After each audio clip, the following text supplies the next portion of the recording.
and welcome to part 4 of our series of the rise of that authoritarian juggernaut known as the European Union. Last time we saw the demise of the United States from the invasion of Germany, Mexico, and Franco-Spain. This was swiftly followed by the fall of India, and now only a few holdouts remained of the former Allied powers, notably Australia and Venezuela, with Franco-Spanish troops already landing on the eastern coast of Australia.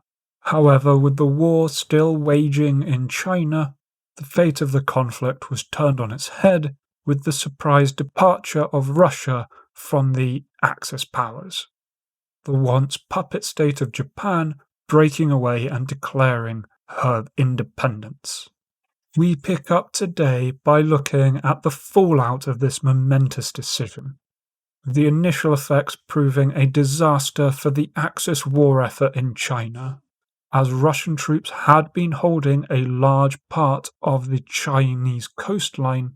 The sudden white peace between Russia and China left these areas poorly guarded, and rapidly Japanese troops on the ground found themselves suddenly surrounded in the now reoccupied lands of China. However, while Japanese high command were reeling at the news, in Germany the Führer was laughing. He always dreamed of Lebensraum in the east, and only the protection of Japan had kept German troops from pushing into Russia.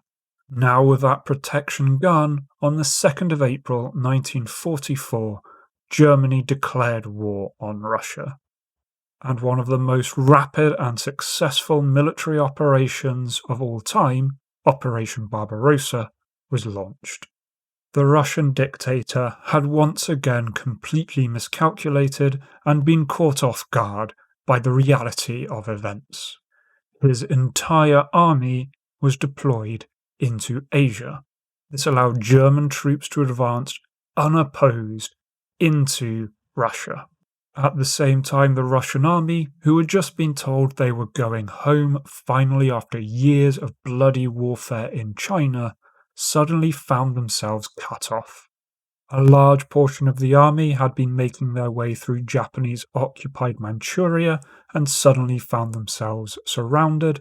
Even worse, several Russian armies had taken the Indian Ocean home and were currently making their way up through Franco-Spanish-occupied Africa. Several divisions spread out over the entirety of the continent suddenly found themselves surrounded. Although they were able to wreak havoc on Axis supply lines, they were doomed, as forces from all over the Axis descended on these isolated pockets, destroying them one by one. By the 8th of April, Sevastopol had fallen, followed a week later on the 14th by the fall of Moscow, as German panzer divisions simply sped through completely unopposed into the Russian capital. The political and economic heartland of Russia fell with barely a shot being fired. And as the Germans were focusing on their new enemy in Russia, Franco-Spain was focusing on mopping up the final pockets of Allied resistance. Their landings in Brisbane were quickly followed by landings around Sydney, with the King's Guard, now veterans of amphibious warfare, rapidly advancing inland, capturing both of those major ports and then pushing on to Canberra. By the 18th of April, both landings had combined into one massive front, and they started to push westward, the ARL heavy tanks easily pushing through any Australian resistance. The huge advances on all fronts had come at a cost, as many of these regions were now violently resisting the occupation. This fell particularly heavily on Franco-Spain, who are now occupying most of Africa as well as the entirety of the Indian subcontinent. Although they had plenty of manpower, Franco-Spain was running short on simple small arms. Germany was more than happy to supply them with their mass of both captured and home-manufactured surplus weaponry, with the delivery of 95,000 units of infantry equipment from Germany to Franco-Spain. However, once again, an administrative blunder took place behind the scenes. A typo in the order resulted in 30,000 units of Mausers being sent to Franco-Spain every month, instead of the one-off shipment that was intended. With efforts focused on the war, this would not be realized for almost a full year. However, demonstrating the abilities of the German war machine, this barely put a dent on the German stockpiles. With these guns able to supply the new garrisons in Australia, the Kingsguard were able to push further and further westward, and finally on the 16th of May 1944, Adelaide fell, and shortly after, the Australian government sued for peace. Axis attention then swung to the last major holdout of the Allies, and that was Venezuela. A naval invasion had long been planned, however repeated reports were coming in of large numbers of enemy ships in the Caribbean. To put an end to this, the French fleet were dispatched, and the arrival of so many battleships quickly established naval superiority in the region, appeasing the commander of the light French tank brigade and leading to his approval for the invasion ships to be launched. No sooner had the ships left dock than the Allies sprang their final trap of the war. The US carrier fleet had been hiding in Haiti. Long thought destroyed by Axis intelligence, this came as a brutal surprise. But the French Atlantic Fleet immediately engaged them in order to protect the transports. What followed was the bloodiest naval engagement of the later half of the war, and the worst defeat of the French Navy since Trafalgar.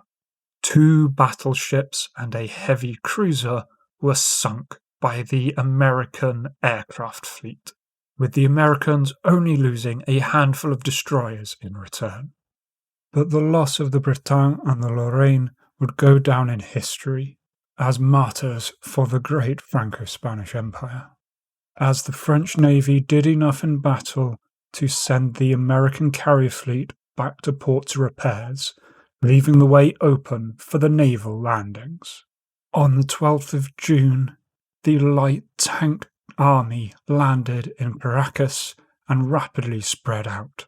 Those in the military high command who thought that sending the light tank brigades to South America would be foolhardy were quickly shown to be wrong.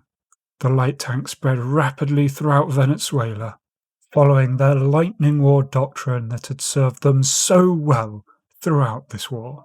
And 10 days later, on the 22nd of June, Venezuela capitulated. The last of the Allied powers had surrendered. The war in the West was won. The old democratic world was then divided up between Franco-Spain and Germany, with the Franco-Spanish reacquiring their old colonies in Louisiana and Mexico, as well as securing dominion over the entirety of Africa, as well as new holdings in Italy and India, and the new puppet government set up in Australia, in what would become known as the Emu Empire, and New Zealand, or as we know it today, Nova Zealand. But even as grand victory celebrations marched through the streets of Paris and Berlin, the world was far from peace. While the Russian front progressed well, with the greater Romanian divisions pushing hard into Russia, in China the war remained a bitter slog, the Japanese having barely stabilized their position in the east, and the Franco-Spanish slowly pushing up through the north, hampered by the dire infrastructure. Progress was limited to short bursts, whenever new rail infrastructure could be built to supply the forward troops.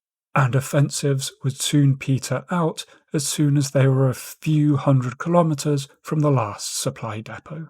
The Queen's Guard army did try and break the deadlock with a push towards the Chinese capital of Gaumont, but this again was hampered with logistical failures. The move was not a complete disaster, though, since a large number of Chinese divisions were encircled by the spearhead. With Japan's army having made little progress, the Navy saw that they were the ones to break the deadlock. However, for reasons lost to history, the Japanese command decided that the best approach would be to mirror the Baltic Fleet's invasion attempt of Japan, and set about with an invasion that would leave from ports in Asia, sail round the Suez Canal, through the Mediterranean, round the entirety of the Scandinavian peninsula in order to land in northern Russia. The expedition would take months, and by the time they reached their destination, they were surprised to find Germans already waiting for them at the long-captured port. This act was widely derided across international newspapers and brought a surprise change in the war, as Mexico, still basking in their victory in America, saw this as a sign of weakness of the Axis powers. And so in August, Mexico demanded all Axis holdings in the Caribbean be turned over to Mexico. King Alphonse simply laughed at the request. This resulted days later in the Mexicans declaring war on the Axis powers. Little did the Mexicans know that the Axis had already been planning for a potential war in Mexico, and 2 entire panzer armies were already stationed on their northern border. And once again, we are lucky enough to have a rare recording of the Führer's exact words when handed the news of the Mexican declaration of war. "Oh, Mexico, you silly shit." With this quote from the Führer embossed on their Panther tanks, the Germans headed south, heading towards Mexico City. The Franco-Spanish Light Army, still in Venezuela, rapidly redeployed to the Panama front. However, this would prove a much harder battle than the one in Venezuela, as across the narrow peninsula they could not use their rapid speed to outflank the enemy, and this devolved into the stalemate in the Panama. German forces, however, basked in the massive front which they could advance across in the north, encircling and cutting up the Mexican divisions and heading to Mexico City. It was clear to all that it was the Axis powers that had defeated the United States, and Mexico had merely been a spectator, a fact that they had to admit in the final armistice, signed in December 1944. On the Russian front, more great news arrived, as the beleaguered and overrun Russians were only able to put up a minor defense of the Urals before finally capitulating. All that remained was the Chinese front. The Chinese campaign would enter its final phase when Li Zhuzhong of the Jiangxi clique took power over all China. The last standing warlord decided that he was the one to lead the Chinese forces to victory against the invading powers. But, like many before him, he would fail. The Jiangxi clique had remained neutral throughout the war and had built up a large stockpile of troops, and initially her declaration of war threatened to flank the Franco-Spanish troops. However, Franco-Spain responded rapidly. The King's Guard was dispatched from Australia, and troops were brought from all other fronts. By January, the French had been advancing in the south of China and had also committed troops to the Chinese Eastern Front, replacing the Russian troops that used to fight in those positions. Pushing from both directions, they managed to narrow the Chinese-held territories.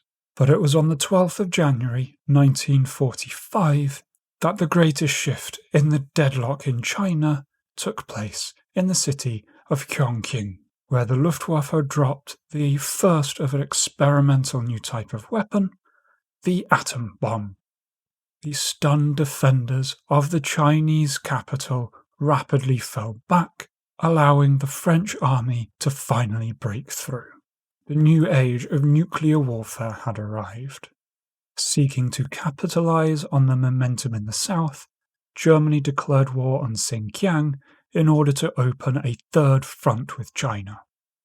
With the German industrial machine pumping out nuclear bombs at an astounding rate, they were deployed all over the Chinese front lines, notably being used in close cooperation with the Franco-Spanish troops on the ground, such as with the nuking of Haiku, to allow the crossing of the King's Guard divisions.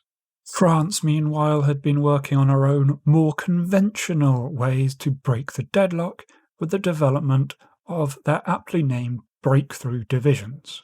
These would be led by the super heavy tanks, as we saw in the last episode, and backed up with regular and rocket artillery battalions. Although they would not reach the front in time to take part in this conflict, they would see heavy fighting in the final stages of the war.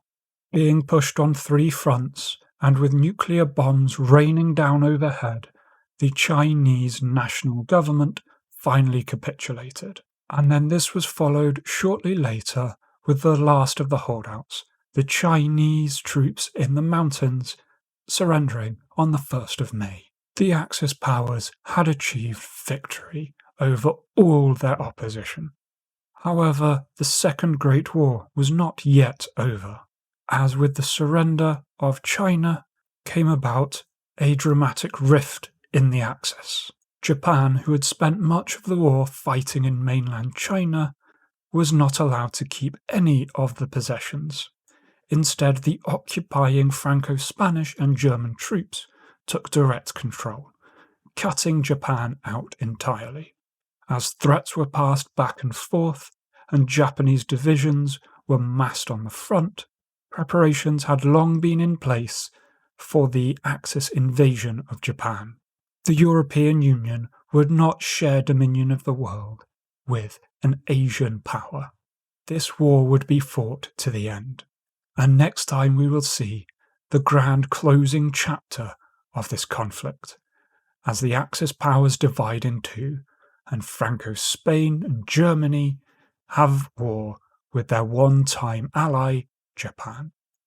But until then, I have been Dr. J. Ebus, and this has been the history of the rise of the European Union.